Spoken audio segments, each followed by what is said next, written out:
নমস্কার বন্ধুরা, আজ আমি আপনাদের জন্য নিয়ে এসেছি পাটিসাপটার একটা সুন্দর রেসিপি। 10 মিনিটের মধ্যে কিভাবে সুন্দর একটা পাটিসাপটা বানানো যায় সেটাই আমি আপনাদের দেখাবো। এর জন্য নেব 1 কাপ ময়দা আর নেব হাফ কাপ সুজি। ময়দাটা কিন্তু ভালো করে চেলে নেবেন। এবার সুজিটাতে নর্মাল জল দিয়ে একটু ভিজিয়ে রাখবো। খুব বেশি জল দেবেন না, যাতে সুজিটা পুরোপুরি ডুবে যায় সেই পরিমাণে জল দেবেন। তারপর সুজিটাকে 5 থেকে 7 মিনিটের জন্য রেখে দেবো। এবার এই ময়দাটাতে একটু ময়ান দেবো। ময়ানের জন্য আপনারা সাদা তেল অথবা গাওয়া ঘি যা খুশি ব্যবহার করতে পারেন, তবে ময়ানটা দেওয়া কিন্তু খুব দরকার আর খুব ভালোভাবে ময়ানটা কিন্তু মাখতে হবে। দেখুন খুব ভালো করে মেখে নিয়েছি।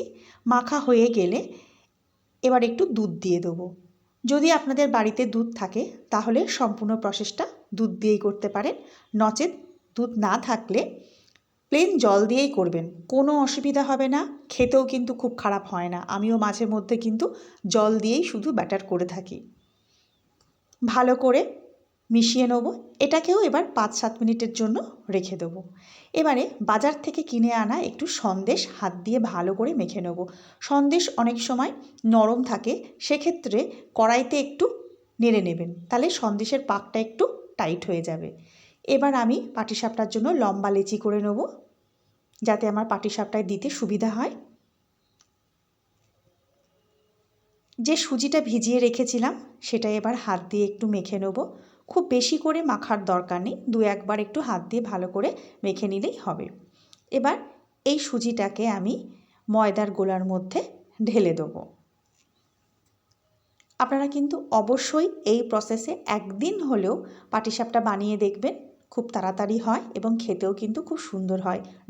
এবার দেবো এর মধ্যে একটু চালের গুঁড়ো। যদি বাড়িতে গোবিন্দভোগ চালের গুঁড়ো থাকে তবেই ব্যবহার করবেন, নচেত অন্য কোনো চালের গুঁড়ো দেওয়ার দরকার নেই। চালের গুঁড়ো না দিয়েও কিন্তু খুব সুন্দর খেতে হয়, তবে চালের গুঁড়ো দিলে অবশ্যই গোবিন্দভোগ চালের গুঁড়ো দেবেন। এবার দেব চিনি। আমি চিনিটা গুঁড়ো করে নিয়েছি তাড়াতাড়ির জন্য। এই ব্যাটারে চিনির পরিমাণটা একটু কম রাখবেন, তাহলে খেতে ভালো লাগবে। এবার দেব একটু ছোটো এলাচের গুঁড়ো। সব কিছু ভালো করে একবার মিশিয়ে নেব। দেখুন আমার ব্যাটার রেডি। এবার ভেজে নেওয়ার পালা। ফ্রাই প্যান গরম করে এতে সাদা তেল অথবা ঘি দিয়ে ব্যাটার দেব। তারপর হাতার পেছনে গোল করে নেব।